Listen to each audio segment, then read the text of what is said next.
and you have multiple forms of engage, but none of them are like a guaranteed 100% fantastic hard engage. I think Hecarim is the safest of the choices they do have. But we should still expect to see. Gotta wait for Chris. Yeah. I'll get ahead of myself, I know. But Betsy, he's not getting very far ahead right now at all. He has to pop both of his summoners to get away. Exhaust on the ankle. Here comes Airwax. He gets popped up, but that health bar is melting. That's not happening right there. That's gonna be first blood. It goes to Ryu. They're looking for more. Man, he wanted to be the hero. Oh, God. I heard the epic music playing as well, and then he just runs Oh! They just kill him Auto instead. attack. Man, this happened last game. It was the other way around. It was Airwax ganking the mid lane and getting a kill. They're looking for Betsy.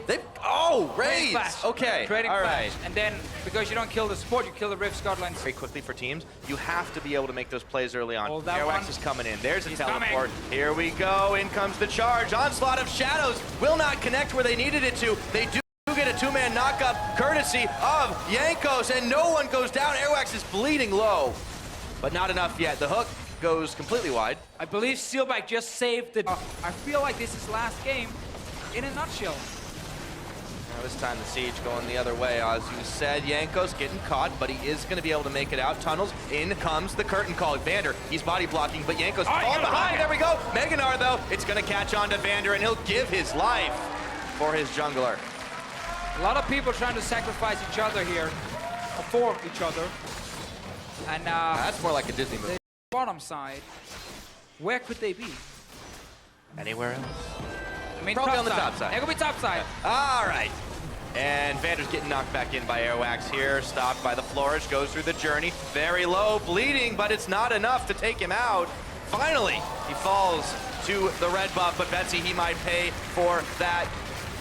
Looks like Otoamne and Ryu chasing down. That's not going to be enough damage to finish anybody off. Curtain Call, though, is nailing Ryu. They've got the laser. Betsy's got the kill. They get 2-4-0 right now. ROCCAT have found a little bit more swagger in their step. Hey, we talked about it. ROCCAT just need to engage some play. I still think they can move in to try and contest this one, and they should. Because you want to team fight if you're ROCCAT, and especially...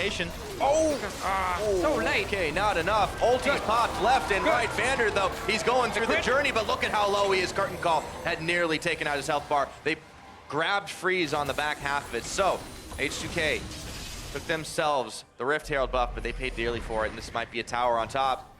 And ROCCAT could honestly move even faster in towards that Rift Herald.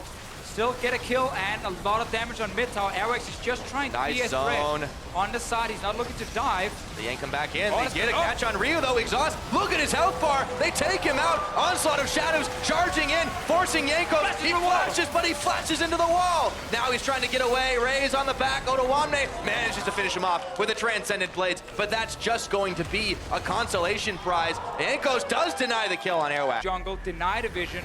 You have all three lanes pushing. This is exactly what H2k's comp wanted to do 5 to 6 minutes ago. But they're doing it now, and then suddenly Airwax around mid lane. There goes the curtain call. 1 shot, 2 shot, 3 shot. Freeze is gonna take all 4, and the hook lands. Goodbye. And the fight's gonna be started right now. Chaos Storm is on, but Raze is already taken out. Otoamne, his health bar is evaporated. ROCCAT, they realize they can take the fight, and Vander, Magical Journeys, Ryu cannot catch his flight in time, and he's gonna get sent right back. That's gonna be found for him in just a few more moments. Steelback with a massive cleanup. That is a 3-4-1, and ROCCAT, they're the ones heading for Baron. And not only did they lose the fight, also lost teleports. Pyra, they were supposed to use those teleports to get a Baron. Good pull. Oh, Tempered Fate. Oh, they dodge it out, and they turn their attention immediately over to Otoamne. Airwax, he was tanking up the front of this one, but he charges in, and they take him down anyways. That's going to be a double kill, I should say. Ryu and Oto going down. Betsy going huge. Curtain Call. Freeze is just a magnet. A triple for the victor. ROCCAT running wild. Make the statement on Hecarim. He's looking good, that's for sure. That's all I'm going to say right now. He's looking a lot tankier all of a sudden. I mean, he died, but that's worth, man. That's fine. He was tanking multiple members. He got time now to get some items. Another one team fight from ROCCAT. They have this composition that loves to see H2k just walk in towards that dragon to try and stop them.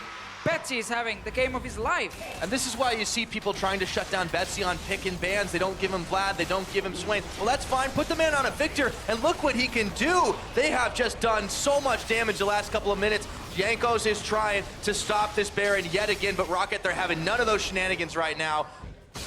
Well, I suppose that's the important bit. what those were for time to time. Odoamne, he's going in. He's actually tanking the tower here as he tries to fight out with Parang, and there is no big Gnar available. Flashing, Odo is caught in the back, but he's going to have to be able to blade surge back on in to try and push it out. Baron, though, is being started. ROCCAT have pulled the trigger finally. Will they fully commit to this one? Parang is going to teleport in, try and finish things off. Odo does grab a tower. Keep in mind, Odo's down to 50%. Vander is dead. Tempered Fate onto Raze. Vander does go down. They're still on this Baron, but Jankos is around the side. Can he be the hero? They need him to be able to get the Smite Steal off, and now ROCCAT have peeled off. They're chasing on a freeze, but Ryu manages a shutdown onto Betsy. ROCCAT are in damage control mode. They find one with Steal back, and now the fight has gone all kinds of chaos. Open up for the big Jhin ulti. Will it be enough? Freeze, body blocking. Jankos, I should say, is body blocking for him, and the Guardian Angel gets popped. This is actually going to be a very close and even fight, but Jankos and Freeze have way more health bars. Oh, wait for Steelback. If you take down the inhib in time and then have a team fight where he was low, Jankos stopped the recall. Oh, and he flashes, goes to the blue spike. This is massive right now. Steelback, the Maw of Malmorty, is keeping him alive, and he pops his Ghost Blade, trying to run away. Here comes Jankos looking for the snipe. One more shot, he does it. That is so big now for H2k. 7 seconds on Odoamne. He has a ton of movement speed on this Irelia to get to the Baron in time. They can start it. 40 seconds on Steelback. This game is wide open, even in gold here.